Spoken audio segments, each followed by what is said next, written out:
Look, there's no road in the background. There's no I don't even know. I want to apologize for last week. Good to see you, because I was legit scared, Jimmy. Legit scared, and here I am. I'm in my office right now, so it works out okay today. But it was going to be a problem, and I am glad to be here. I'm glad to be safe, as opposed to last week when the guy was charging his car with a Duracell battery, and I didn't know if I was coming or going. I didn't know if I was going to get out of there. I didn't know, Jimmy. I didn't know. But now I'm here and I'm safe. Welcome. How are things in Chicago this week, my man? They were good. It was crazy, right? I didn't have any idea. I'm thinking, okay, well, St. Patrick's Day, right? March 17th. Oh. Well, guess what? Apparently in Chicago, they celebrate St. Patrick's Day the weekend before March 17th.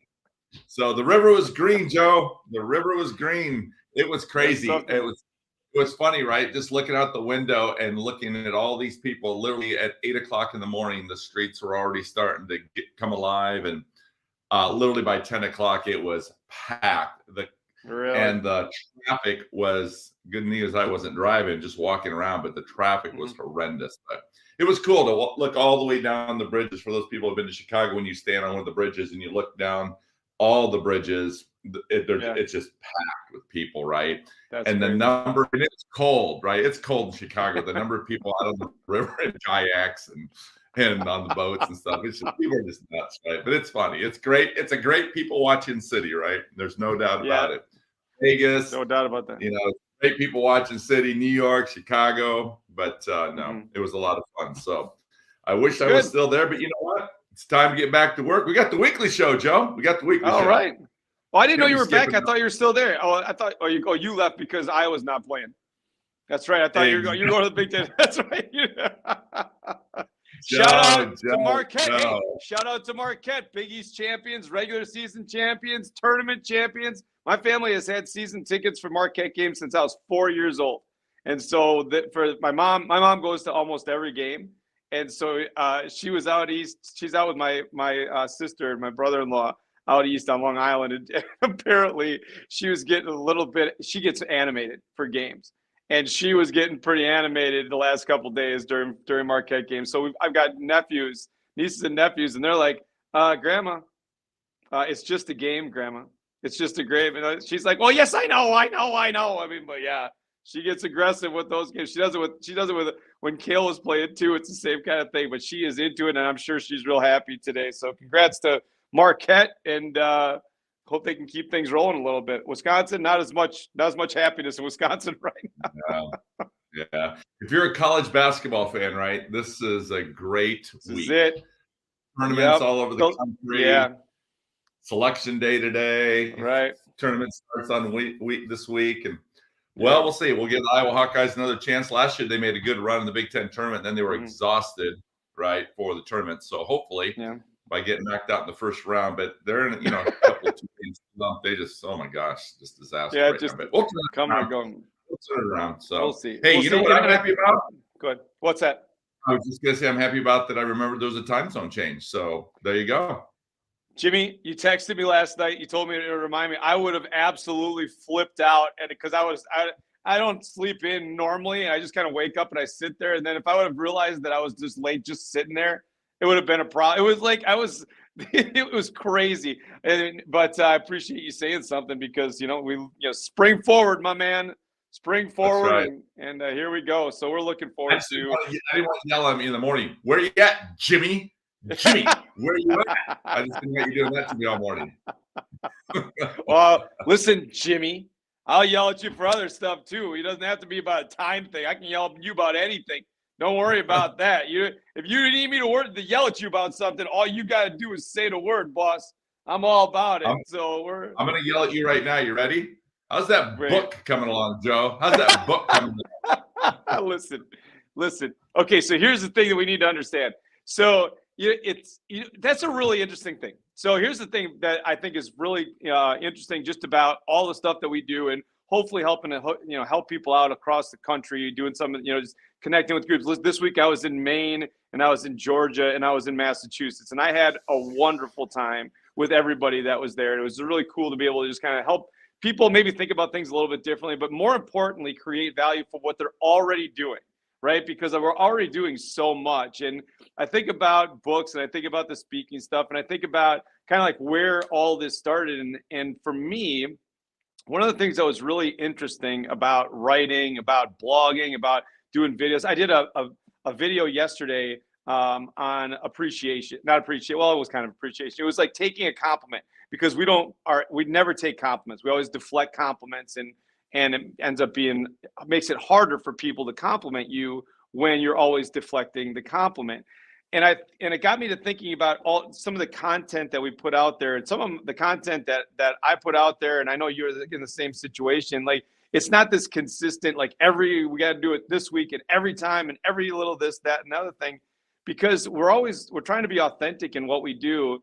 And part of the issue becomes, for me, when you get stuck in the job, when you get stuck in the work, when you get stuck, whatever the case may be, when you get stuck, it's really nice to have an outlet to get unstuck. And that's honestly what books are for me. Like the last book, Lead From Where You Are, for me, that was just get me unstuck kind of writing, because I really like, when you don't realize, when you keep going and going and going and doing, you don't realize if it has any impact, and you just keep going. And the book for me really did that, because it got me to put stuff down on paper, and I hope it helps people. But at the same time, me writing it down on stuff that we're already doing actually creates some, impact for me, because I know that it's having an impact on others. And so I think that's been a big thing for us, is like trying to get the ideas out there. And, anybody can write a book, Jimmy. I mean, if I can write a book, I've written more books now than I read in high school. So we're not talking about like, Harvard wasn't knocking at my door. All right, let's be honest about that. Okay. So I think that, it's really about where can you find what audience you're looking to get to, and how you can, but at the same time, writing for me got me unstuck. And I don't know if that makes any sense to you. Yeah, absolutely, Joe. And I know you and I have talked about this a lot, right? That, most people are surprised, I think. And I don't know how many I could say this about many authors, but many of the authors or people that have written books that I've talked to, or even write blogs, right? Bloggers. It seems like many of us do not like writing, right? Like it's brutal to write, Yeah. And most people are surprised by that like somehow they think that, it's not enjoyable. It really isn't. But what is enjoyable is when the final product is completed, whether it be a blog post, or whether it be a dissertation, or whether it be a book. That final moment when it's finally done is a sense of pride. It's a sense of accomplishment. And I love that feeling, but I hate all the feelings of that, right? And I think it's a good reminder for all of us, especially for adults. It's a good reminder that that's how a lot of kids feel in school every day when they're asked to write. And I think for us to put ourselves in the situation, I do think it changes our perspective when we begin to experience students in schools that are struggling, because like we can relate to that. Like, yes, I know what that feels like. And it's a good reminder for us to put ourselves in those positions. But it's also a position of vulnerability. And probably that's the thing that I'm always worried about, as we all do. We're vulnerable because, especially in this day and age, are we saying it the right way? Is that what we meant to say? Will anybody even care what I wrote? Will it resonate with anybody?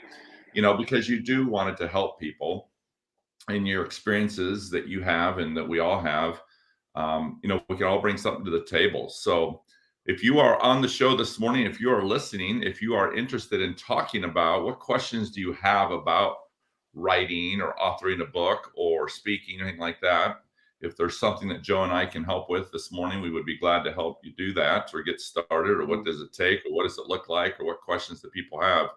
But at the end of the day, here's what I will say. There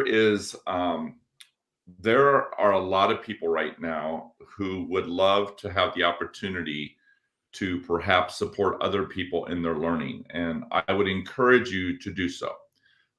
Everybody has something to offer, and you need to kind of look at it that way. I don't care if you've been an educator, a teacher, or what your role is in schools. If you have any type of experience, then that means you have something to offer other people. And so please use that voice to support others and continue to grow our profession. Because we can, as we all know, we can all use all the help we can get. So, but Joe, is there like a story or a tip or any suggestions or recommendations that you would give to other people when it comes to either writing or speaking or any of those types of things?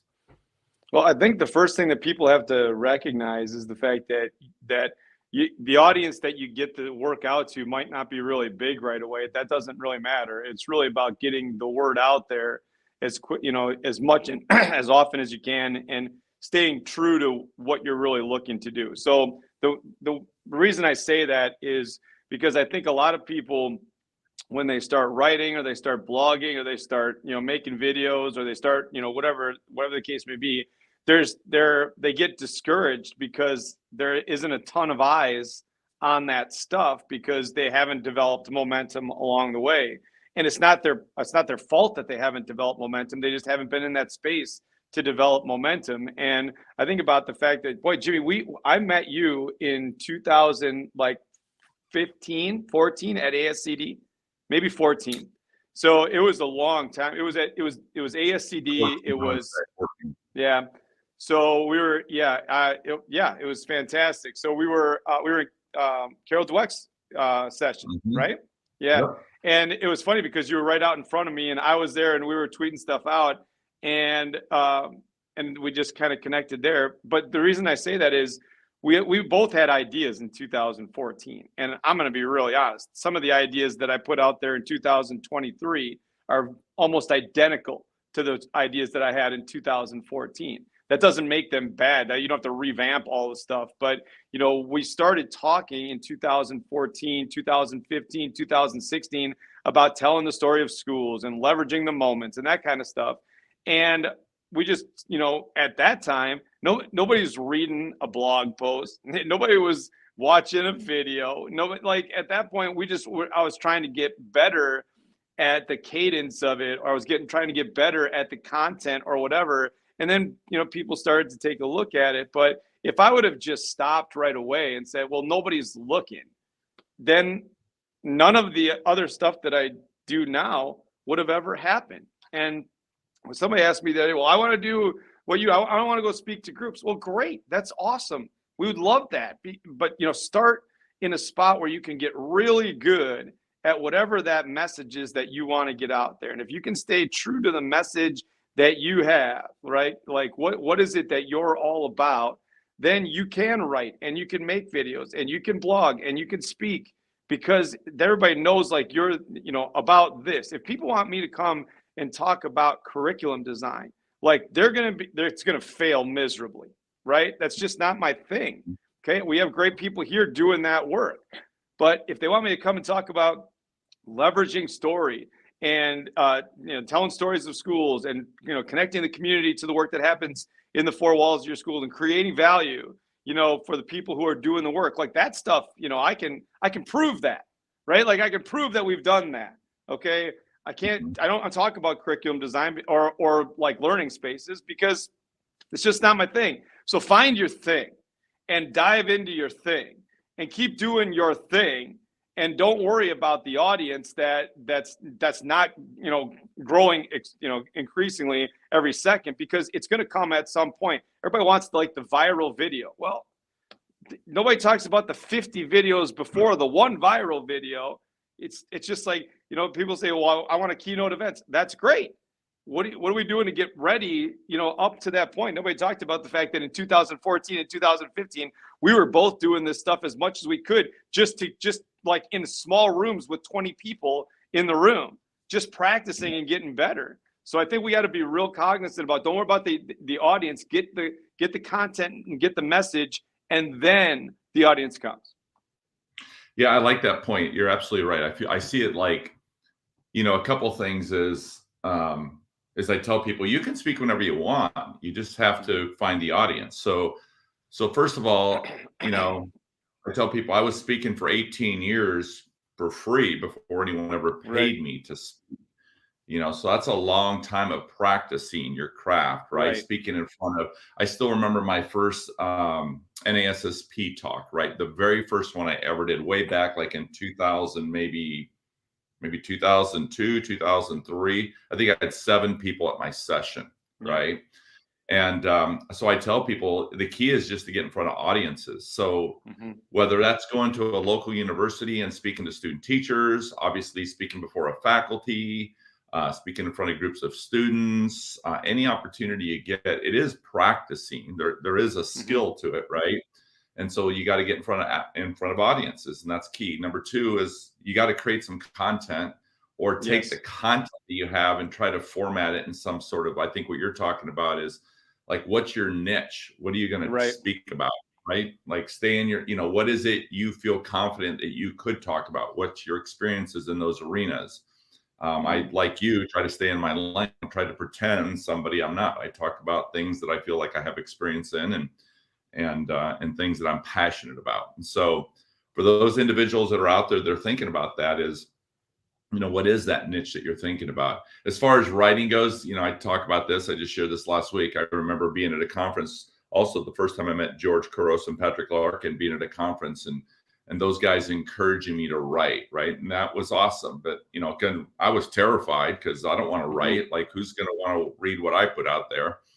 I remember our buddy Ben Gilpin. I remember going to write a blog post. I don't even know where to start. Back then, I think I was using blogspot.com, and I reached out to Benji, and that guy spent a couple hours with me on a Saturday morning walking me through the process. And I remember setting up that blog and putting out my first blog post out there and almost being petrified to do it, right? Because there is the vulnerability, like totally. You'll look at this and say this sucks or come at me. I'm not gonna know how to respond to that, and I don't want to hit that send button. But the exact opposite happened, actually. Then I get this message from somebody and said, "Hey, I really needed that today." And it's like, what? Yeah.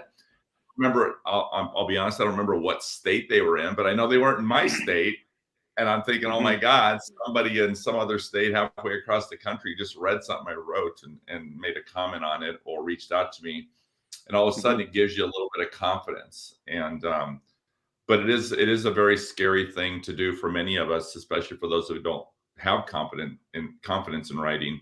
And I know that's certainly my case. And so the question is then, so Joe, I'm sure you and I have talked about this, as you just mentioned. So how do we overcome that confidence? What are some things that you've tried or done that have been successful for you?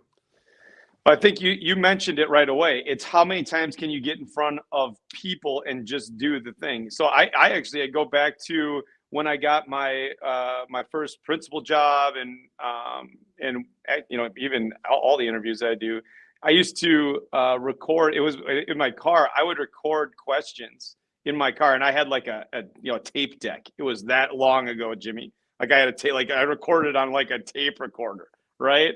And I would just ask myself a bunch of questions, and then I'd pause after each question. So then when I was driving around, I would literally play a question and then answer the question in my car as I was driving, because nobody was in the car. So I didn't have to, justify. They just kept talking, and it gave me a chance to just kind of go over stuff over and over again. And I did the same thing when I started speaking too. Like there's, there are pieces of the keynote that I give or the workshop stuff that I do that I know I want to make sure that I hit those spots really, really, be really solid in those spots. So I practice that stuff. I practice it a lot, and then I practice it in front of groups, and then I get some feedback from them. So I think that the more that we can do, the more that we can put ourselves out there in terms of just doing this stuff over and over again. I mean, the walk that I did a couple of weeks ago, we were talking about somebody that got upset about something that I said in a keynote, and the one thing that got me, because nobody had ever said that before, but I've been telling that story for like 7 years, exactly the same way, and I got really good at telling that part of the story, or really confident in telling. I don't know if it's good, but I got really confident in doing it. And so I didn't even think about it when I did it, because I've always done it that way, because the response has been really good. So I didn't even think about it. So, but I know that I'm going to get the reaction, the good reaction. I know laughs are going to come. I know when people are going to, start to think about things a little bit differently. And I think that the more that you can do that, the more that you can invest in, practice and practice and practice and practice. Again, everybody wants the viral video, but nobody sees all the other stuff that goes along with that video. And sometimes people see it and sometimes people don't. I mean, it's really interesting. I'd like to, the video that I put out yesterday about the compliments. It didn't get nearly as much traffic as a video last week or the week before or whatever. And sometimes it's just the time, right? And if you're so predicated on the number of people that see it, you're going to drive yourself into the ground, man. Like, I think that the one that I did yesterday was a pretty good idea. If it doesn't hit, it doesn't hit. That's okay. Maybe the next one will. But if it helps a couple people every time you do it, and you've got a cadence to it, and you know how you're going to do it, then it just changes. It gives you more confidence. And you're absolutely right. When we put ourselves in a position that our kids are in, then it makes us better in that space. It's the same thing with the adults that we lead. If we're going to ask our adults to try something new or to put themselves out there, and we're not doing it, it's just harder to have that conversation. But when we do, when you I'll tell you, I'll never forget that. And the last couple of books have been I didn't feel it as much. But a year ago, when Lead From Where You Are came out, I sat there on the first day that it came out on Amazon, and I thought, oh my gosh, what if they hate it? What if everybody hates it? What if nobody buys it? What if people slam it and say that it's garbage? I just sat there and looked at it, and I thought, oh my goodness, this is, because it's me. This one's me. The other one I wrote with Tony, all the other books I wrote with Tony. And so we got kind of like some people, and you talked to me about this. You said, you're going to sit down and you're going to think, oh my gosh. And I'm like, no, it's going to be fine. And then I sat down, I thought, oh my gosh. So I think more practice and being willing to be vulnerable and put yourself out there. Yeah, I'm looking at the audience comments, and thank you. And Frank says every audience is an important audience, and he's absolutely right. And every voice is an important voice as well, right? And Kay talks about, you got to start somewhere. Reading and watching others help boost her confidence. And I think that's part of it too. And, as you were just talking, Joe, one of the things I was thinking about was, especially when it comes to writing, the key is you just got to start writing. Just start putting your thoughts down on paper. I think sometimes we get just stuck there for a while, as you were saying earlier, Joe. So how do we get unstuck? And so just write, you kind of maybe reframe it and just kind of write for yourself. Don't worry about the audience. Don't worry who you're writing it for. Write it for you, right? Just write it for you. Try to get those negative thoughts out of your head, and don't be afraid and spend, sometimes we get in our head and think more about what other people are going to think about something, but just remember, everyone has something to contribute. Correct. And so just encourage you to continue to write. It only takes one person, right, to relate to our stories. So honor your own impact. And as Jimmy, yeah. I think Frank said it best. Every audience is important, but guess what? You're the audience too.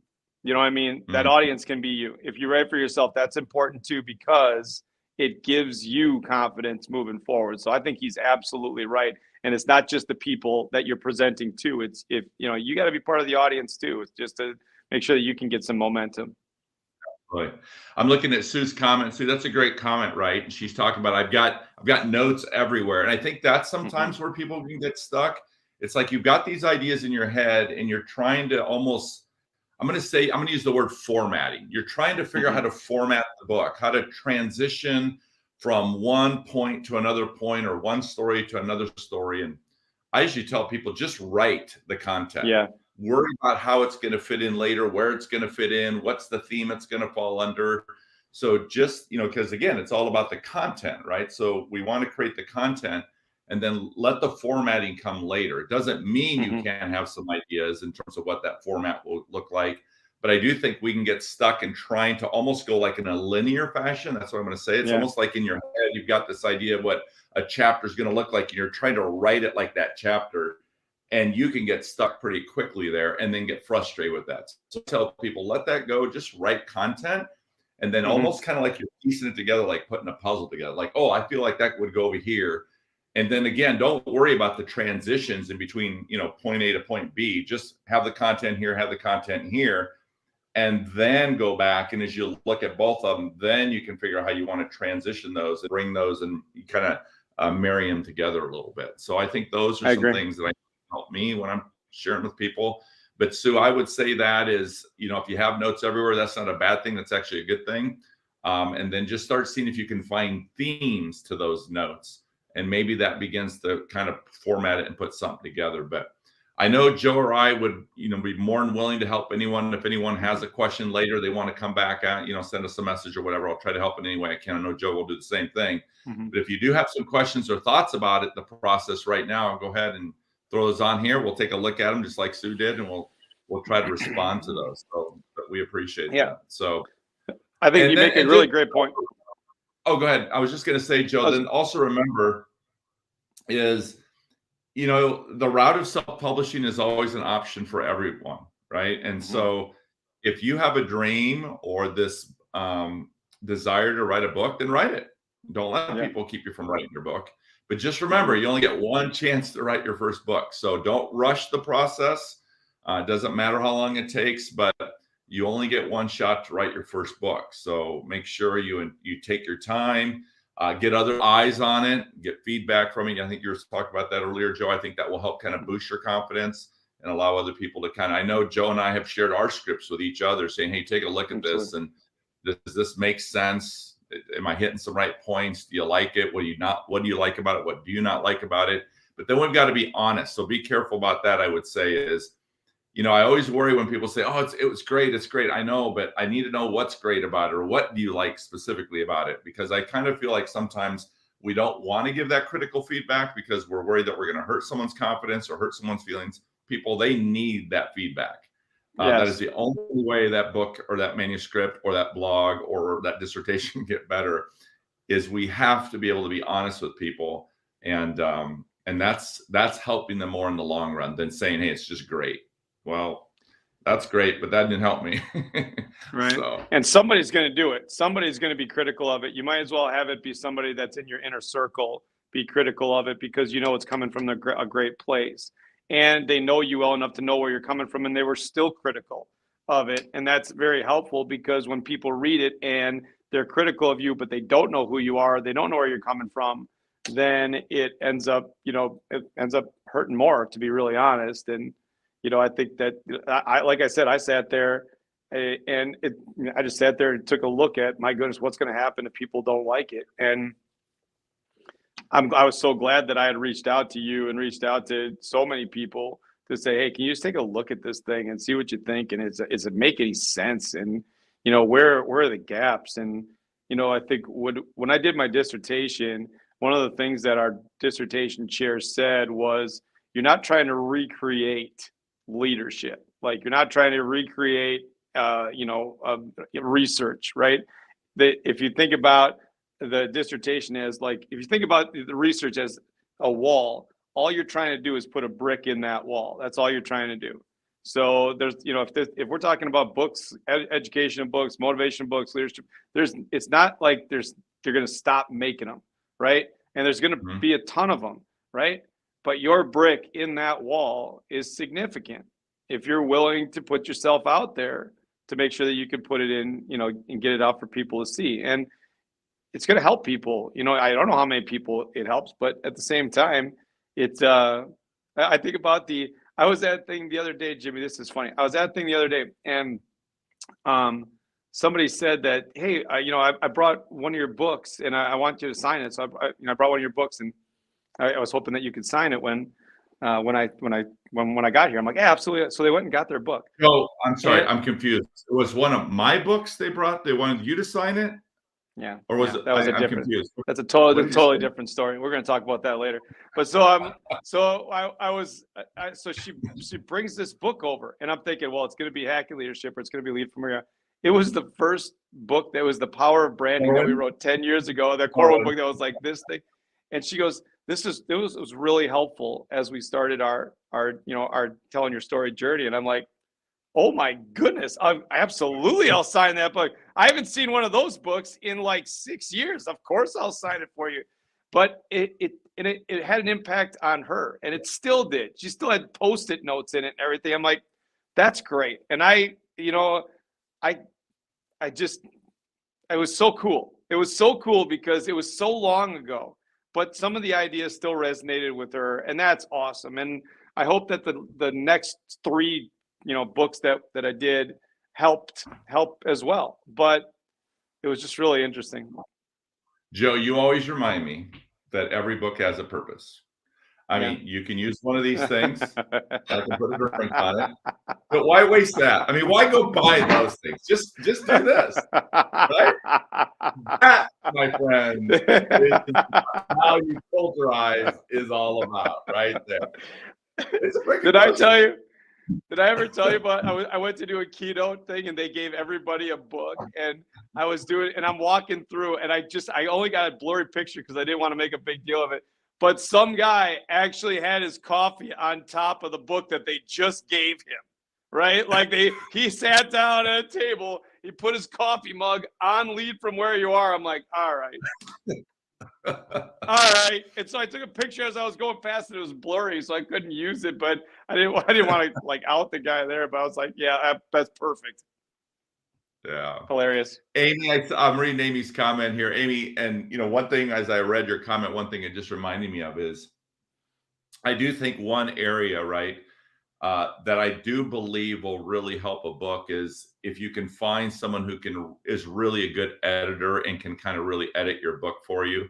I know sometimes I'm going to call it cut corners. I don't know what else to call it, but hey, I have a friend that's a really good writer, or I have a friend who's an English teacher, and I'm going to ask them to kind of edit for me. And yes, they can definitely clean it up and shorten it up, but I do think there's value. Again, as I said earlier, you only get one chance to write your first book. I do think if I was going to invest any money in a book before I wrote it, it would be in the area of finding someone who's almost like a professional editor to really kind of clean it up for you, because it will really make a difference. And you can see it right away sometimes when you read a book where it's how it's been edited in terms of professionally, or someone trying to do it and just try to have someone that they knew try to edit for them. So that would be an area that I would encourage people to maybe invest a little bit of money if they had to. So, but again, at the end of the day, as far as publishing a book, self-publishing, there's a lot of benefits to that, and it's not as difficult as what people might think it is, right? And it's something, an area to explore. And as I've told people before, don't ever not write your book, because there's a bazillion reasons why people don't publish a book, right? It isn't because your book wasn't good. It could be a timing thing. They could have just published a book on that topic. They already have so many books out, already contracted out, that it could be 2 years down the road, and maybe you don't want to wait 2 years. There's a bazillion reasons, and it isn't always because they don't like your book, or maybe it just doesn't it doesn't fit what they want, and that's okay. But I also will say this is, try when you write your book, be careful not to get caught where people are trying to change your book. It's your book. And that's one thing I remember, experiencing that. It's almost offensive, but I want to write that. That's what I want to talk about. So sometimes, certain publishers will want you to write a book for them, like what fits in their narrative. No, that's not what this is about, right? So I would say stay true to you and your values and what you're passionate about, what you want to write about. It's your story, write your story. And don't let people deter you from writing your story. Yeah. Absolutely. I couldn't agree more, Jimmy. I think that's kind of where you want to make sure that when your name is on it and people are reading it, it's got to be your stuff, and it's got to come from your heart. And if that means that the logistics of that book is a little different because it formats in a way that, it might be better read, however they want to do it from a publishing standpoint, that's fine. But the content that you come up with and where those stories come from and the heart of what it is really that has to be part of it. And one of the stories that I told in Lead From Where You Are, it was like really putting me out there, and it honestly made me look like a complete jerk, like a complete jerk. Like I was so egotistical, and I knew everything. And when I was talking to some people that read it, they're like, maybe don't put that in, because you don't look good in that story at all. In fact, you look awful. And I said, yeah, but I did it. I mean, I did it. Like that's what I did. And I don't want anybody else to do it, because it was that whole concept of I had to be right. So I wasn't real, right? I had to be right. I had to be right in leadership. I had to be right. And when I was right, I knew it, and I was right in what I said, I lost the person for the rest of the time because I wasn't real with them. And me being right overshadowed the relationship that I had with that person. And at that point, they just stopped investing in anything that I wanted to move the group forward with. And that's my fault. But it was a real story. And so I think it's important that, you know, if you're going to be vulnerable, you can't just be vulnerable with the great things that happen to you, right? Like, I felt like I had to be real. If you're going to talk about being real, talk about being real. Yeah.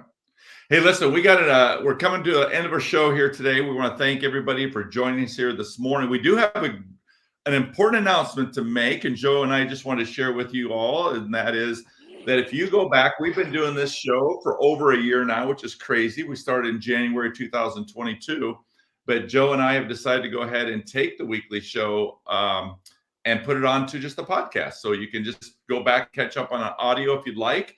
So we're starting to put that together right now, and you'll start seeing some episodes come out. We would love to have you give us a follow on that podcast, whether on your favorite podcast channel, and that way you don't have to look at us. That is the best benefit of all this. You don't have to look at us anymore.